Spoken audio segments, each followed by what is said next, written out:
Bonsoir à toutes et à tous et bienvenue au Journal du Soir sur Télé-Liban.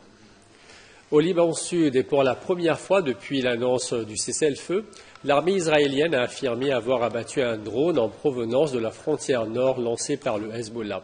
Selon Tsahal, le drone en question avait pour mission de recueillir des informations à caractère militaire. L'armée israélienne a continué d'intensifier ses opérations de démolition d'habitations à Tal-Doussa et dans la zone de Mflaïha à l'ouest de Maïs Jabal. Le feu a été mis à une ferme avicole au niveau de Tal-Enhas à Dermimas. L'artillerie israélienne a aussi ciblé les abords de la localité de Shebra.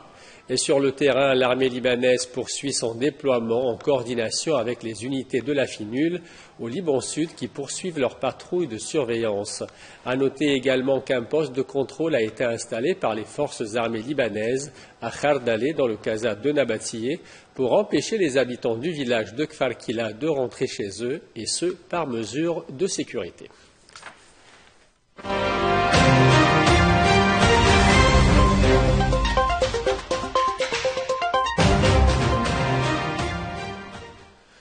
Israël et le Hamas ont effectué leur troisième échange d'otages contre des prisonniers avec la libération de 8 otages aujourd'hui, 3 Israéliens et 5 Thaïlandais retenus dans la bande de Gaza à la faveur du fragile cessez-le-feu devant mettre un terme à 15 mois de guerre. Un quatrième échange est prévu samedi avec la libération de 3 otages selon le calendrier annoncé mercredi par Israël. 110 détenus ont été libérés des prisons israéliennes, dont 32 condamnés à perpétuité, 48 condamnés à de lourdes peines et 30 enfants. Les prisonniers libérés, dont 20 seront exilés, étaient attendus à Ramallah en Cisjordanie.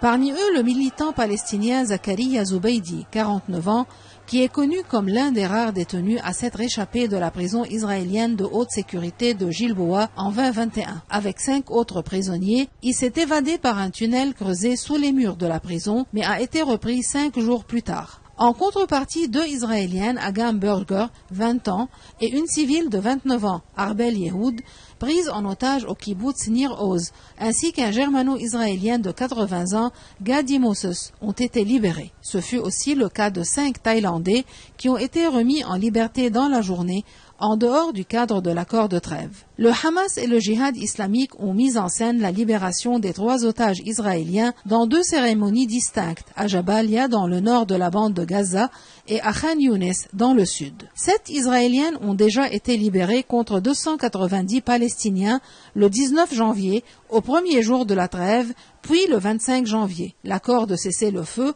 prévoit durant une première phase de 6 semaines la libération de 33 otages en échange d'environ 1900 Palestiniens. Mais les autorités israéliennes ont prévenu que ce premier groupe comprenait 8 otages morts. Le cessez-le-feu a permis un afflux de l'aide internationale dans le territoire assiégé par Israël et un 4e échange est prévu samedi avec la libération de 3 hommes tous en vie selon le calendrier annoncé mercredi par Israël.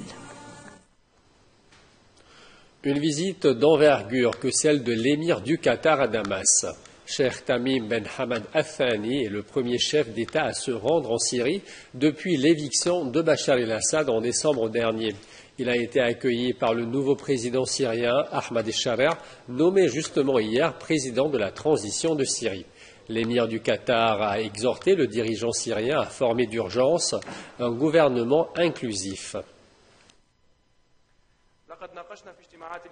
La visite de Cheikh Tamim Ben Hamad Al-Thani suit celle de son premier ministre à la mi-janvier, qui s'était engagé alors à soutenir la reconstruction des infrastructures syriennes dévastées par près de 14 ans de guerre civile. L'ambassade de Syrie à Doha a qualifié cette visite d'historique et qui portera sur la coopération et l'aide dans plusieurs secteurs, a-t-elle précisé dans un communiqué.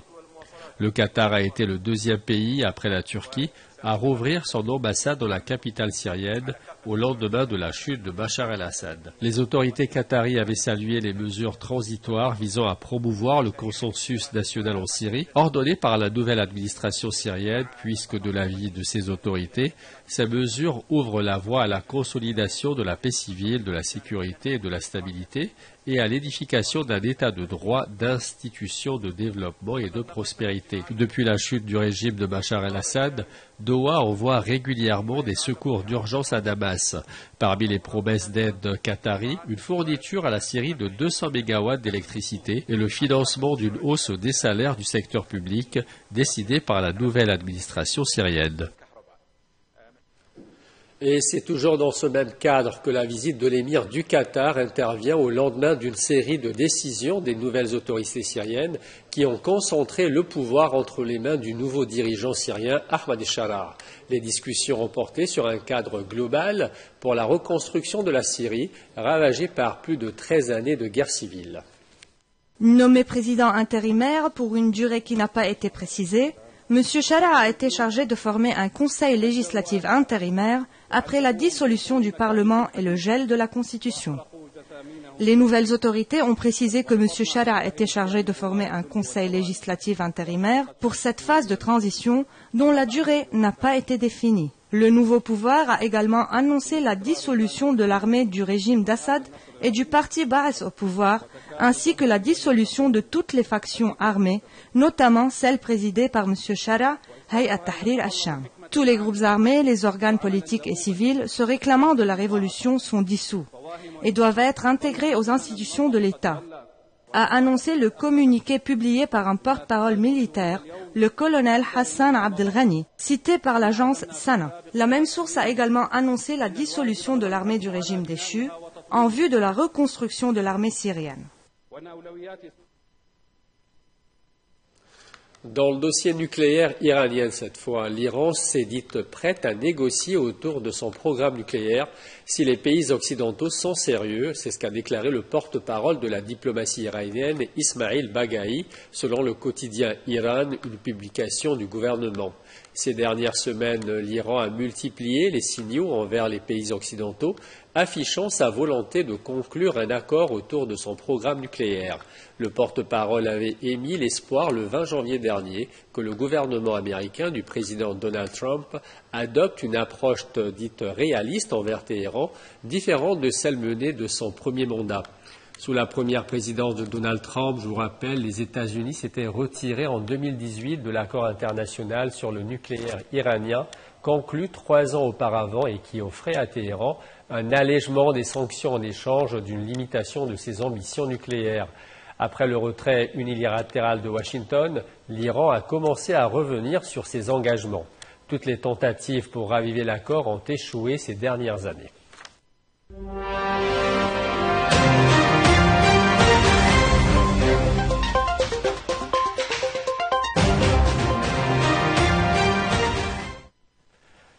La pire catastrophe aérienne aux États-Unis depuis plus d'une décennie. Un avion d'American Airlines avec 64 passagers à bord et un hélicoptère militaire se sont écrasés mercredi soir dans le fleuve Potomac après une collision au-dessus de Washington, déclenchant une opération de recherche extrêmement difficile. Les autorités n'espèrent malheureusement plus trouver de survivants.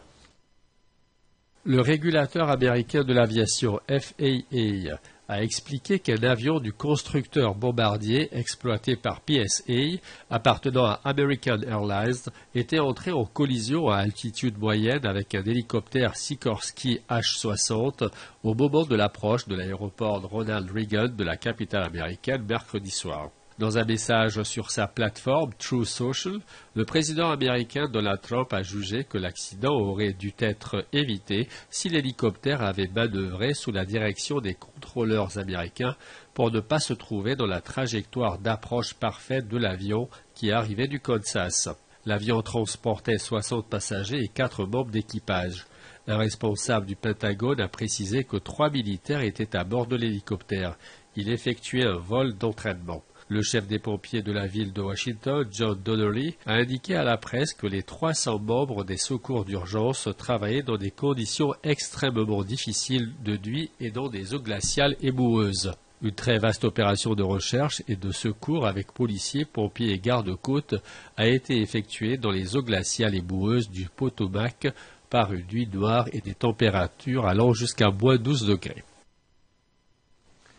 Les Beatles concourent aux Grammy Awards. Une telle nouvelle pourrait sembler incroyable si nous n'étions pas à l'ère de l'intelligence artificielle. Cette année aux Grammy Awards, les nominés au prestigieux prix meilleur enregistrement comprennent des vedettes contemporaines comme Beyoncé et Kendrick Lamar, mais aussi les Beatles, séparés depuis plus de 50 ans. Il s'agit d'une prouesse technologique permise par l'intelligence artificielle. Le mythe groupe britannique a sorti une nouvelle chanson, Now and Then, alors que seuls 2 de ses membres sont encore en vie.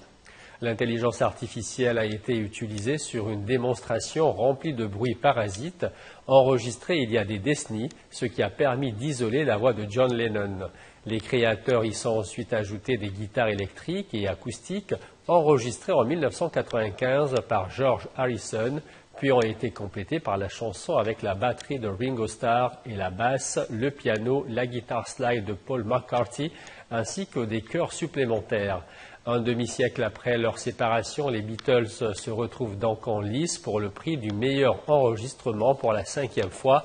Leur dernière nomination dans cette catégorie remonte à 1971 pour Let It Be. Ils n'ont jamais remporté ce trophée.